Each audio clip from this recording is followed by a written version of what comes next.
ನಡೆದಿರತಕ್ಕಂಥ ಒಂದು ಹೋರಾಟ ಈ ದೇಶದ ಇತಿಹಾಸವನ್ನು ಅರ್ಥಕ್ಕಂತಹ ಜ್ಞಾನಿ ಮತ್ತು ಸಾಮಾಜಿಕ ಹೋರಾಟಗಾರ ವಿದ್ಯಾರ್ಥಿಗಳ ಪರವಾಗಿ ಇವತ್ತು ಇಡೀ ಪ್ರಪಂಚಕ್ಕೆ ಒಂದು ಮಾದರಿ ಆಗಿರ್ತಕ್ಕಂತಹ ಒಬ್ಬ ವ್ಯಕ್ತಿ ಸೋನಂ ವಾಂಗ್ಚುಕ್ ಅವರು ಏನು ಇವತ್ತು ಇಡೀ ದೇಶದ ವಿದ್ಯಾರ್ಥಿಗಳ ಒಂದು ಭವಿಷ್ಯತ್ತಿಗಾಗಿ ದೇಶದಲ್ಲಿ ನಡೆದಿರ್ತಕ್ಕಂತಹ ಒಂದು ನೀಟ್ ಪರೀಕ್ಷೆ ಮತ್ತು ವಿದ್ಯಾರ್ಥಿಗಳಿಗೆ ಅನ್ಯಾಯ ಮಾಡಿರ್ತಕ್ಕಂತಹ ಒಂದು ಕೇಂದ್ರ ಸರ್ಕಾರದ ವಿರುದ್ಧವಾಗಿ ಇವತ್ತು ಅವರ ಒಂದು ಏಳಿಗೆಗಾಗಿ ನನ್ನ ಜೀವ ಹೋದ್ರೂ ಪರವಾಗಿಲ್ಲ, ಇಡೀ ದೇಶದ ವಿದ್ಯಾರ್ಥಿಗಳ ಒಂದು ಅನ್ಯಾಯಕ್ಕೆ ನಾವು ಹೋರಾಡ್ತೇನೆ ಅಂತೇಳಿ ಇವತ್ತೇನು ಹೋರಾಟ ಮಾಡ್ತಾ ಇದ್ದಾರೆ, ಅವರ ಒಂದು ಹೋರಾಟವನ್ನು ಬೆಂಬಲಿಸಿ ನಾವು ಇವತ್ತು ಹೋರಾಟ ಮಾಡ್ತಾ ಇದ್ದೇವೆ.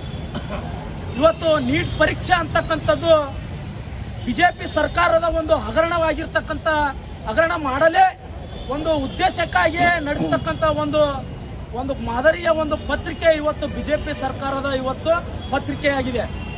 ಪ್ರತಿಯೊಂದು ಕೂಡ ಸುಮಾರು 10 ವರ್ಷಗಳಿಂದ ಇವತ್ತು NTA ಅಂತಕ್ಕಂಥ ಒಂದು ಖಾಸಗಿ ಸಂಸ್ಥೆಗೆ ಇವತ್ತು ನೀಡಿ ಇವತ್ತು ಸಾವಿರಾರು ಲಕ್ಷಾಂತರ ವಿದ್ಯಾರ್ಥಿಗಳ ಭವಿಷ್ಯವನ್ನ ಹಾಳು ಮಾಡಿರ್ತಕ್ಕಂಥದ್ದು ಈ ದೇಶದ ಒಂದು ಮೂಲ ಉದ್ದೇಶ ಆಗಿದೆ. ಇವತ್ತು ಸುಮಾರು 10 ವರ್ಷದಿಂದ ಸುಮಾರು 90 ಪರೀಕ್ಷೆಗಳನ್ನ ಇವತ್ತು ಹಗರಣ ಮಾಡಿ ಇವತ್ತು ಲಕ್ಷಾಂತರ ವಿದ್ಯಾರ್ಥಿಗಳು ಇವತ್ತು ಜೀವ ಕಳಿಸಿಕೊಳ್ಳುವಂತ ಒಂದು ವಿಚಾರವಾಗಿ ಇಡೀ ದೇಶ ತುಂಬಾ ಇವತ್ತು ಪ್ರತಿಭಟನೆಗಳು ನಡೀತಾ ಇದ್ದಾವೆ, ಇವತ್ತು ಧರಣಿಗಳು ನಡೀತಾ ಇದ್ದಾವೆ. ವಾಂಗ್ಚುಕ್ ಅವರು ಸುಮಾರು 19 ದಿವಸದಿಂದ ಅಮರನಾಥಿಕಾಗಿ ಇವತ್ತು ಉಪವಾಸ ಮಾಡ್ತಾ ಇದ್ದಾರೆ. ಇವತ್ತು 20ನೇ ದಿವಸ ಇವತ್ತು. ಆದರೂ ಇವತ್ತು ಈ ದೇಶದ ಉನ್ನತ ಸ್ಥಾನದಲ್ಲಿ ಇರ್ತಕ್ಕಂಥ ಇವತ್ತು ಪ್ರಮಾಣ ವಚನ ಸ್ವೀಕರಿಸಿ ಇವತ್ತು ನನ್ನ ದೇಶಕ್ಕೆ ನಾನು ಇವತ್ತು ಸಂವಿಧಾನಾತ್ಮಕವಾಗಿ ಯಾವುದೇ ಒಂದು ಹಾನಿಯಾಗದೆ ನಾನಿವತ್ತು ನನ್ನ ಅಧಿಕಾರವನ್ನು ನಡೆಸ್ತೇನೆ ಅಂತಕ್ಕಂಥ ಒಂದು ಪ್ರಮಾಣದೊಂದಿಗೆ ಇವತ್ತು ಅಧಿಕಾರ ಹಿಡಿದಕ್ಕಂತ ಇವತ್ತು ಧರ್ಮೇಂದ್ರ ಪ್ರಧಾನ್ ಇವತ್ತು ಒಂದು ಜೀವ ಇವತ್ತು ಕಳೆದು ಹೋಗ್ತದೆ. ನಿರಂತರವಾಗಿ ಬಾಡಿಗೆ ಭಾಷಣಕಾರರಿಂದ ಈ ಕೇಂದ್ರ ಸರ್ಕಾರ RSS ಮತ್ತೆ ಬಿಜೆಪಿ ನಿರಂತರವಾಗಿ ನಡೆಸಿಕೊಂಡು ಬಂದಿರುವಂತದ್ದು.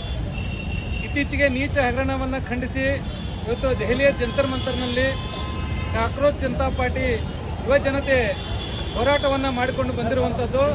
ಅದನ್ನ ಕೇಂದ್ರ ಸರ್ಕಾರ ಬಹು ಲಘುವಾಗಿ ತೆಗೆದುಕೊಂಡು ಇವತ್ತು ಇಡೀ ಯುವ ಜನತೆಗೆ ಅನ್ಯಾಯ ಮಾಡುವಂತ ಕೆಲಸ ಮಾಡ್ತಿದೆ.